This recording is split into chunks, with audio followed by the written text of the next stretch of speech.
Hi, everybody. Today we are going to discuss about the placenta abruption. Placenta abruption, इसको accidental haemorrhage भी कहा जाता है। Placenta abruption हम कहते किसको है? यानी कि premature separation of all और part of placenta from uterus and bleed और ब्लीडिंग में बी नोट। देखिए इसमें क्या है कि किसी वजह से प्लेसेंटा जो है आपका अपनी जगह छोड़ दे, अपनी जगह छोड़ दे और वो वहां से जो है आपका या तो पूरी तरह से छोड़ दे या थोड़ा किनारा छोड़ दे, तो वहां से ब्लीडिंग होने लगे। या कभी कभी ऐसा भी देखने में आता है कि ब्लीडिंग नहीं भी होती है। वो मैं भी आपको समझाऊंगा कि ब्लीडिंग ना होने की वजह क्या है। और इसका मोस्ट कॉमन कॉज जो होता है, देखिए वो होता है आपका ट्रॉमा। तो इसी वजह से यानी कि चोट वगैरह लगना, तो इसी वजह से इसको एक्सीडेंटल हेमरेज भी कहा जाता है। और ये जो है आपका पूरी दुनिया के अंदर मात्र 1% जो है केसेस जो है वो देखने को मिलते हैं। इस तरह के केसेस जो है, हालांकि अब वो तादाद बढ़ती जा रही है क्योंकि खान पान जो है इंसान का वो डिस्टर्ब हो रहा है। और ये जो प्लेसेंटा एब्रप्शन है ये मोस्ट कॉमनली जो है देखने में आता है कि आफ्टर 20 वीक्स ऑफ प्रेगनेंसी के 20 हफ्ते पूरे होने के बाद, हो तो ये पहले भी सकती है लेकिन 20 हफ्ता पूरा होने के बाद जो है वो इस तरह के केसेस जो है वो देखने को मिलते हैं। यानी कि 20 हफ्ता पूरा हो या बिफोर टर्म यानी कि पैदाइश से ठीक पहले इस तरह की कंडीशंस पैदा हो जाती हैं। प्लेसेंटा अपनी जगह छोड़ देता है वक्त से पहले, तो उसी को हम प्लेसेंटा एब्रप्शन का नाम देते हैं। टाइप्स जो है देखिए टाइप्स जो है ये आपका दो तरह का हो सकता है, एक पार्शियल प्लेसेंटा एब्रप्शन और एक कंप्लीट प्लेसेंटा एब्रप्शन। देखिए ये किस तरह से होता है, जनरल थोड़ी सी मैं आपको स्ट्रक्चर बताऊं कि ये कहां और किस तरह से लगा होता है और किसकी वजह से ये ऐसा मुमकिन होता है। तो देखिए यहां पर आपका ये हम यूटेरस हमने बनाया,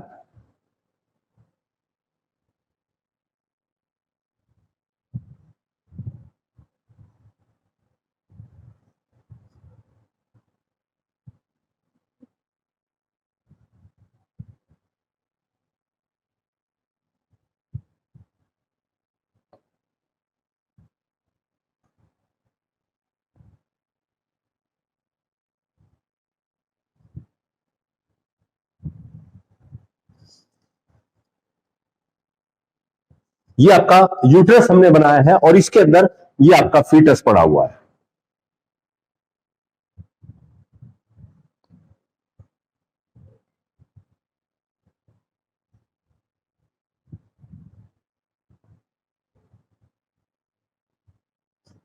ये आपका फीटस है और ये मां के साथ जिस स्ट्रक्चर से जुड़ा होता है ये आपका प्लेसेंटा कहलाती है।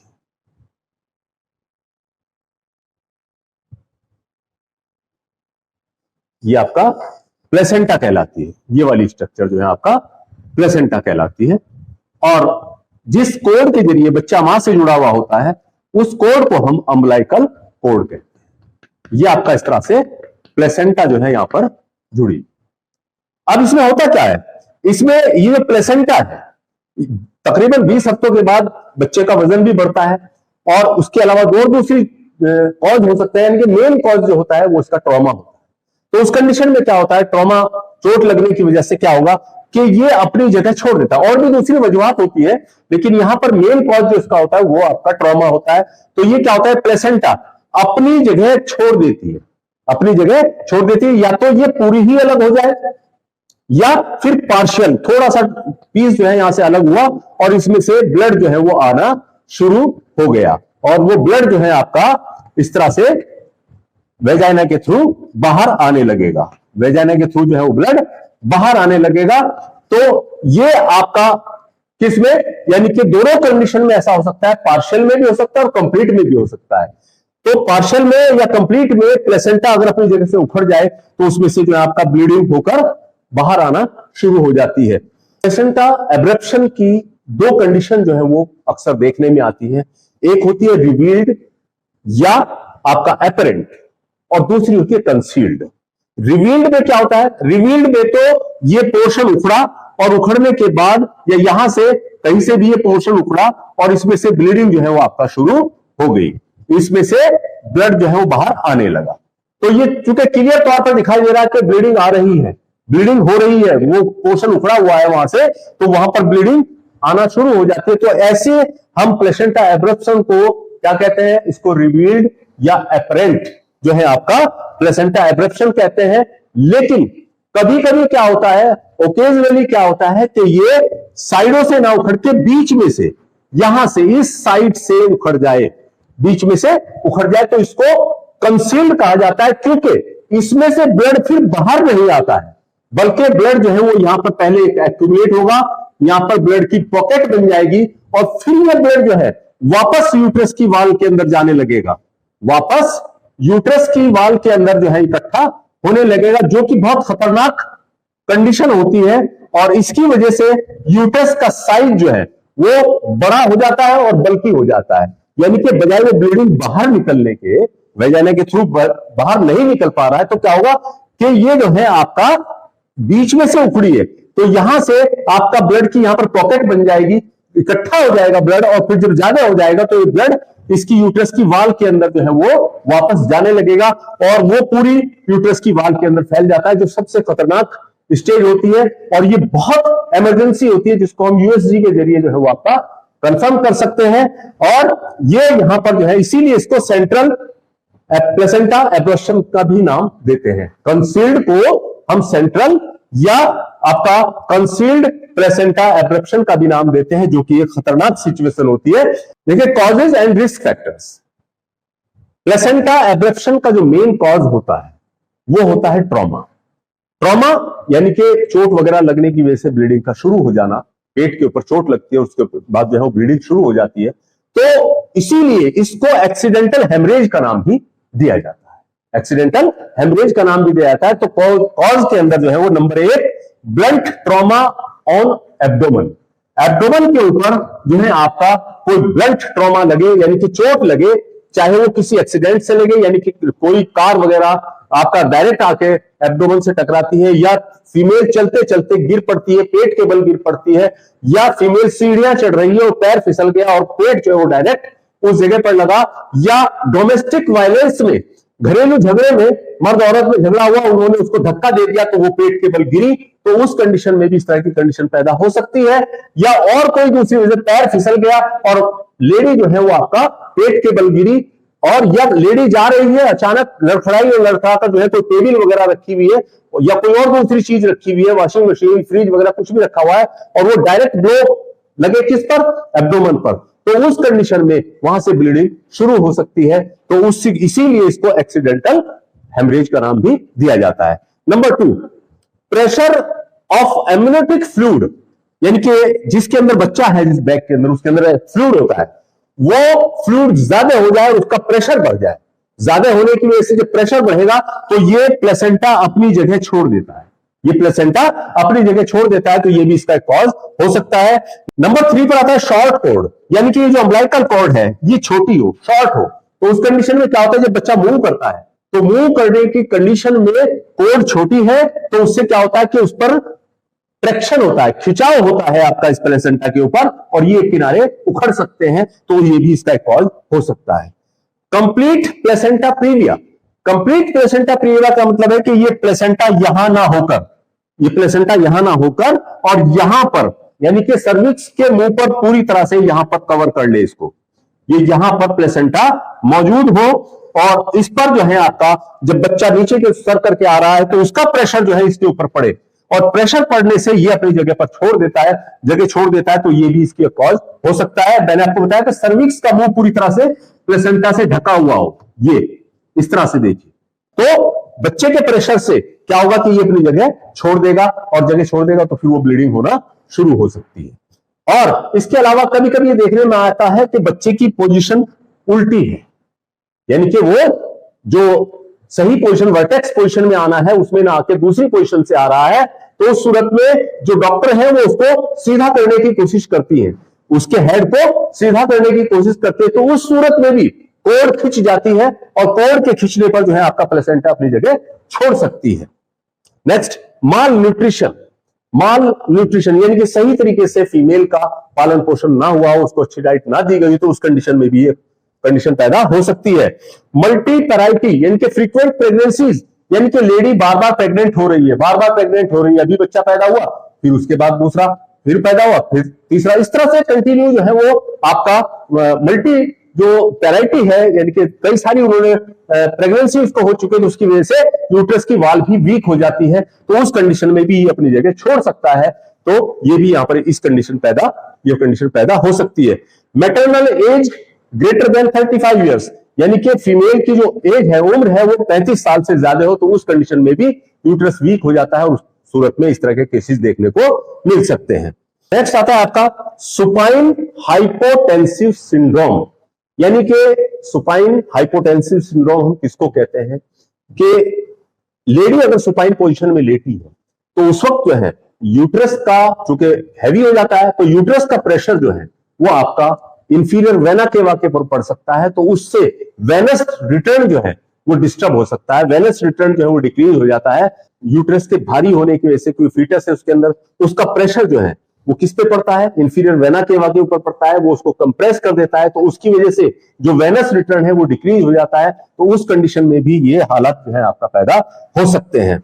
नेक्स्ट आपका प्रेगनेंसी इंड्यूस्ड हाइपरटेंशन, यानी कि प्रेगनेंसी की वजह से जो है आपका बीपी जो है बहुत ज्यादा राइज हो जाता है, और जो कि बहुत ज्यादा सीरियस कंडीशन होती है, बहुत रिस्की कंडीशन होती है।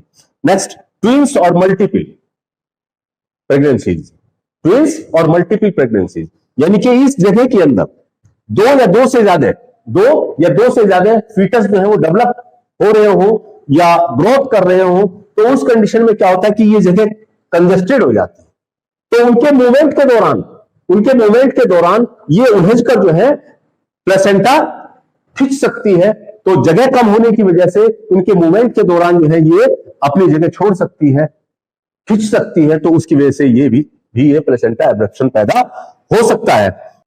सम ड्रग्स लाइक कोकेन जैसी ड्रग्स लेने वाली प्रेग्नेंट वुमेन्स जो है उनमें क्या होता है, वासोकॉन्स्ट्रिक्शन होता है, और वासोकॉन्स्ट्रिक्शन होने की वजह से आपका बीपी जो है वो आपका हाई हो जाता है, इंक्रीज हो जाता है, तो उसकी वजह से भी अपनी जगह छोड़ सकता है और ये कंडीशन जो है पैदा हो सकती है। Next, previous history of abruption, यानी कि पहले फीमेल को इस तरह की कंडीशन रही हो तो वहां पर भी ये रिस्क की चांस इसके अंदर होते हैं। नेक्स्ट, पॉलीहाइड्रोमियोस की कंडीशन में भी इस तरह का केसेस जो है वो देखने को आता है। स्मोकिंग, ये भी आपका रिस्क फैक्टर है, अगर प्रेग्नेंट वुमेन जो है स्मोकिंग कर रही है तो ये भी आपका रिस्क फैक्टर होता है। और प्रीमेच्योर रप्चर ऑफ मेम्ब्रेन, या जिस मेम्ब्रेन के अंदर बच्चा मौजूद है वो टाइम से पहले रप्चर हो जाए और बच्चा एकदम से नीचे फिसल कर आए, तो उस कंडीशन में भी आपका जो है ये प्लेसेंटा अपनी जगह छोड़ सकती है, तो वहां पर भी प्लेसेंटा एब्रप्शन जैसी कंडीशन पैदा हो सकती है। Science and symptoms, number 1, pain in abdomen के अंदर जो है आपका पेन होगा, यानी कि एब्डोमिनल पेन होगा।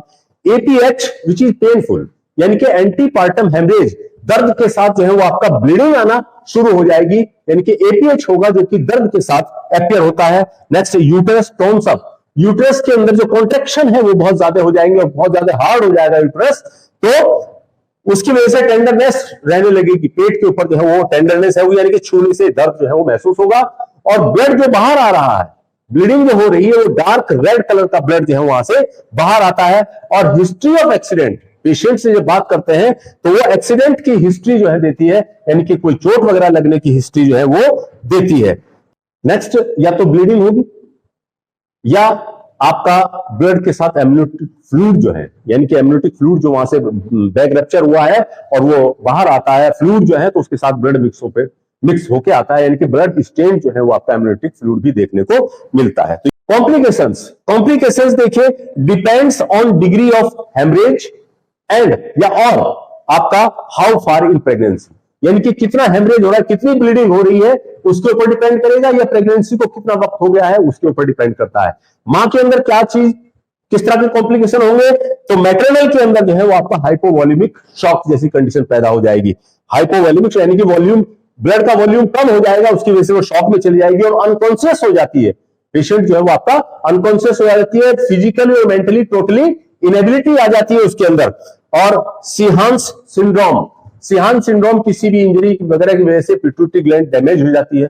पिट्यूटरी ग्लैंड के डैमेज होने पर वो अपना हार्मोनल फंक्शन जो वो सही नहीं कर पाती है, तो उसकी वजह से वो जो है अर्ली हार्मोन जो है वो रिलीज कर देती है और उससे एकदम से यूट्रस कॉन्ट्रैक्ट होता है, और कॉन्ट्रैक्ट होने की कंडीशन में ये बहुत ज्यादा सीरियस हो सकती है condition. Renal failure, hypovolaemic condition होने की वजह से रीनल फेल्योर की कंडीशन भी देखने को मिलती है। और इसके साथ साथ डिफेक्ट इन कोगुलेशन, कोगुलेशन के अंदर भी जो है वो आपका डिफेक्ट हो सकता है due to the release of thromboplastin. Thromboplastin के रिलीज होने की वजह से ये कंडीशन पैदा हो सकती है, यानी कि उसके अंदर जो है आपका डिफेक्ट आ जाएगा कोगुलेशन प्रोसेस के अंदर। और यूटेराइन रप्चर, और यूटेराइन भी, चूंकि जब जो है इंटरनल ब्लीडिंग हो रही है, अंदर ही ब्लीडिंग हो रही है और वो ब्लड जो है आपका वॉल के अंदर भरता जा रहा है, तो एक कंडीशन ये आएगी कि वो रप्चर हो जाएगा, तो वहां पर रप्चर, यूटेराइन रप्चर भी हो सकता है। फीटस के अंदर क्या कंडीशन होगी? फीटस के अंदर आपका इंट्रा यूटेराइन हाइपोक्सिया होगा, यानी कि ऑक्सीजन की कमी हो जाएगी, और जब ऑक्सीजन की कमी हो जाएगी तो आगे जाकर बच्चे के अंदर एस्फिक्सिया की वजह से उसकी डेथ हो सकती है, यानी कि बच्चे के अंदर एस्फिक्सिया डेवलप हो जाएगा और उसकी वजह से उसकी मौत वाकई हो सकती है। और प्रीमैच्योर बर्थ भी जो देखने को मिलता है, यानी कि वक्त से पहले ही जो है वो पैदाइश उसकी हो जाती है। उसके बाद आता है इन्वेस्टिगेशन, हम इसमें क्या करा सकते हैं? देखिए, इसमें इन्वेस्टिगेशन अल्ट्रासोनोग्राफी हम कराते हैं, जिसमें आपका shows retro placental collection of blood. अगर सेंट्रली जो है उसने अपनी जगह छोड़ी है, तो वहां पर जो है पीछे की तरफ ब्लड का कलेक्शन जो है दिखाई देगा, क्योंकि ब्लीडिंग अगर हो रही है तो वो तो बाहर आ जाएगा, लेकिन अगर सेंट्रली वहां से वो अपनी जगह छोड़ी है उसने, कंसील्ड आपका प्लेसेंटा एब्रप्शन है, तो उस सूरत में आपका shows retro placental collection of blood USG, यानी कि अल्ट्रासाउंड के अंदर, अल्ट्रासोनोग्राफी के अंदर दिखाई देगा। अरेंजमेंट या मैनेजमेंट या ट्रीटमेंट, इसमें हमें क्या करना है? देखिए, सबसे पहले चूंकि ये लाइफ थ्रेटनिंग कंडीशन हो सकती है, तो ऐसी सूरत में सबसे पहले उसको हॉस्पिटलाइज कीजिए। जब आपके हॉस्पिटल में पेशेंट आ जाए तो उसको डायरेक्ट आप ओटी के अंदर लीजिए और वहीं पर जो भी आपको अरेंजमेंट करने हैं, फर्दर अरेंजमेंट वहीं पर करिए। ट्रीटमेंट जो है वो आपका डिपेंड करता है status of mother and foetus.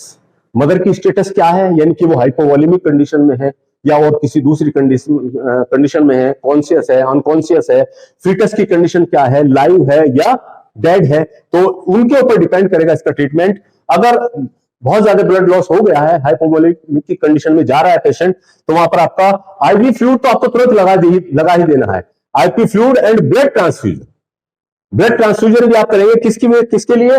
For आपका सपोर्ट सर्कुलेशन वॉल्यूम, यानी कि प्रिवेंट हाइपोवोलीमिया, हाइपोवोलीमिया से बचने के लिए हम जो है उसको ब्लड ट्रांसफ्यूजन करते हैं, आईवी फ्लूइड जो है वो आपका देते हैं। Prevent coagulation disorder, coagulation disorder को हम करेक्ट करने की कोशिश करेंगे। Bed up from feet side, female का जो बेड है वो पैरों की तरफ से थोड़ा सा ऊपर उठा दीजिएगा। और इफ सीवियर हेमरेज, अगर बहुत ज्यादा हेमरेज हो रहा है तो आपको इमीडिएटली डिसीजन लेना पड़ेगा, सिजेरियन सेक्शन जो है उसका आपको करना पड़ेगा, यानी कि इमीडिएट सिजेरियन सेक्शन ही फिर वाहिद एक इलाज रह जाता है। प्रिकॉशंस देखिए इसमें हम क्या करते हैं।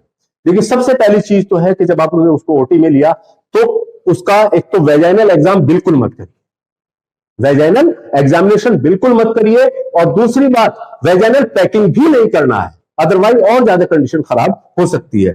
कंप्लीट बेड रेस्ट पेशेंट को कराएंगे और उसको ठंडे शरबत वगैरह दीजिए, ताकि जो है ये जो कोगुलेशन का प्रोसेस डिस्टर्ब हुआ है और जो ब्लीडिंग कंटिन्यू हो रही है उससे निजात मिल सके, तो उसको ठंडे शरबत वगैरह जो है दीजिए। और उसके साथ साथ उसको आपका आयरन रिच फूड्स अगर जरूरत पड़ती है, लेने की कंडीशन में है, और आयरन रिच यानी कि जिसके अंदर आयरन होता है वो मेडिसिन जो है हम इस्तेमाल करते हैं।